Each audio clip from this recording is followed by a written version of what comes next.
Good day everyone, I am Jeremy Ramos from Prepared 3D and here's my performance task number 1 in MPE 19.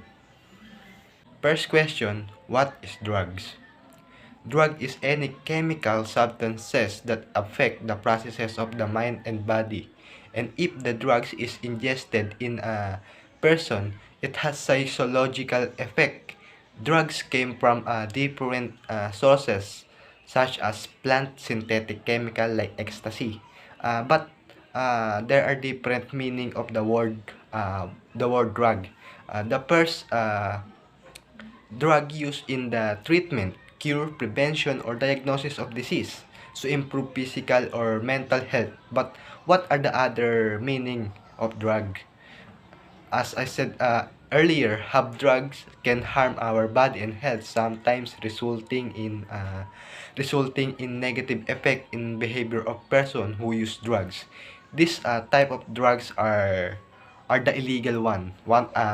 As I said, the example of this is ecstasy, cannabis, that can result in negative effect in our body. And that is the meaning of drugs for me. Has positive and negative effect in the person who take drugs. Number 2 question is, in what way do drugs affect health? Taking drugs are serious things. That's why we need to take it properly and right, because it have effect that can possible to harm our health. Drug affect our health in uh,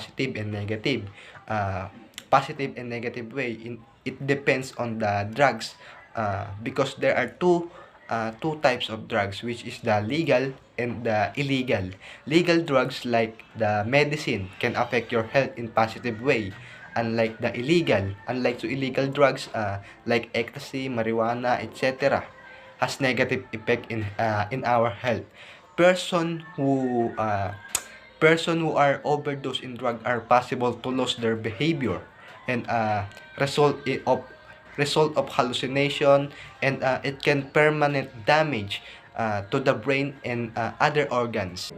Third question is, explain the difference between non-prescription and prescription drugs. Uh, when it's say non-prescription drugs, or in the other term is over-the-counter drugs like medicine that's safe and effective for use without a doctor's prescription.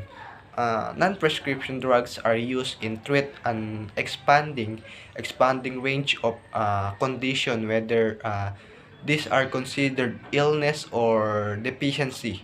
Also, non-prescription drugs legally allowed to sold the counter by pharmacies.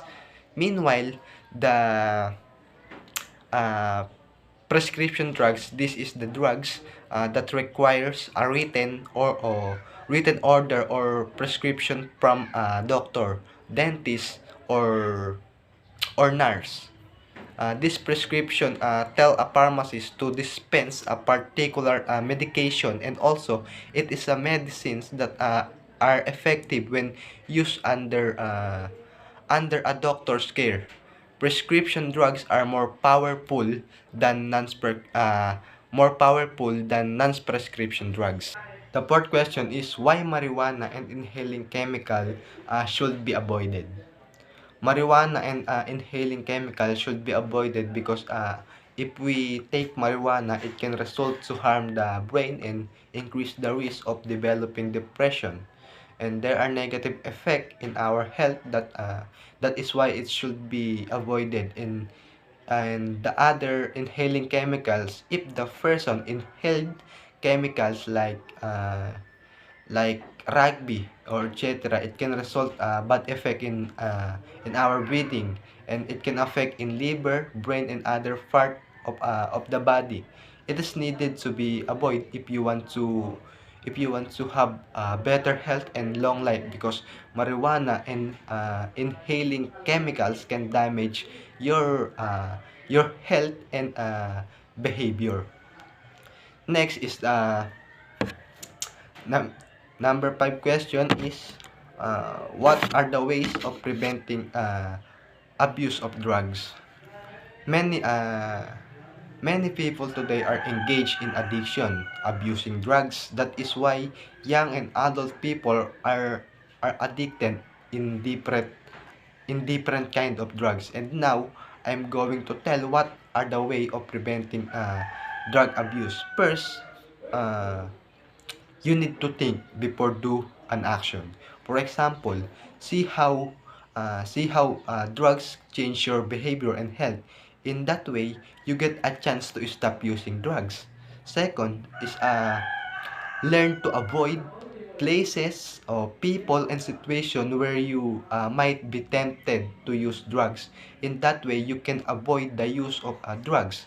And of course, uh, you need to involve in different programs if you want to prevent drug abuse, such as sport, school, and community programs. That programs uh, help us to teach how to avoid the illegal drugs, and it can help us to get a better person. And that will be all. Thank you for listening.